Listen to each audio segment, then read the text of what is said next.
Everyone, ఈరోజు మనం home made diyas ఏ విధంగా తయారు చేయాలో చూద్దాము. కావలసినవి వత్తులు. నెయ్యి. మనము ఈ నెయ్యిలో పచ్చకర్పూరం అన్నా మామూలు కర్పూరం అన్నా వేసుకోవచ్చు. పచ్చకర్పూరంని ఇలా పౌడర్ చేసి వేయాలి. తర్వాత జువాదు పౌడర్ ఉంటే మనం దీనిలో కొంచెం వేసుకోవాలి. తర్వాత ఇలా మౌల్డ్స్ దొరుకుతాయి. దీనిలో మనం ఇలా వత్తులను ఇలా వేస్తే ఉండవు కాబట్టి మనం వీటిని కొంచెం ఇట్లా ఓపెన్ చేసుకోవాలి. ఓపెన్ చేసుకుంటే మనకు దీనిలో ఇవి కరెక్ట్ ఫిల్ అవుతుంది. డైరెక్ట్ ఇలా తీసి వేస్తే మనకు రాదు కాబట్టి మనం కొంచెం వీటిని ఇలా ఓపెన్ చేసాలి. ఓపెన్ చేసి ఫిల్ చేయాలి. ఈ విధంగా మనం పువ్వొత్తులను దీనిలో పెట్టుకొని మనం నెయ్యిని ఫిల్ చేయాలి.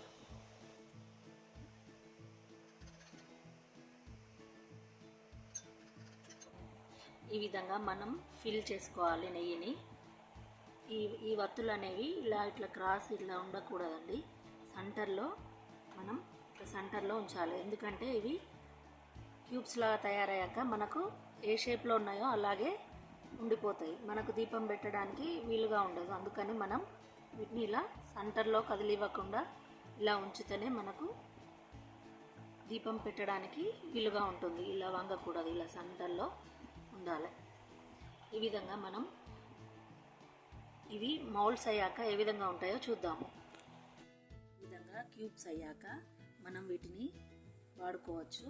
మనకు శ్రావణ మాసం, కార్తీక మాసంలో దీపారాధనకు ఇవి ఉపయోగపడతాయి.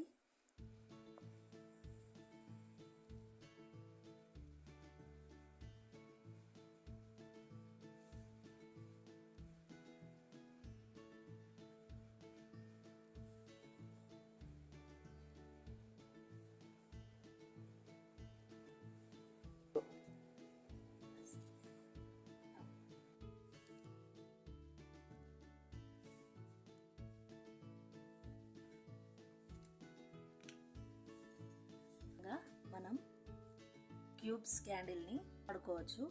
నా వీడియో కనుక మీకు నచ్చినట్లయితే please like, share, subscribe to my channel. Thank you.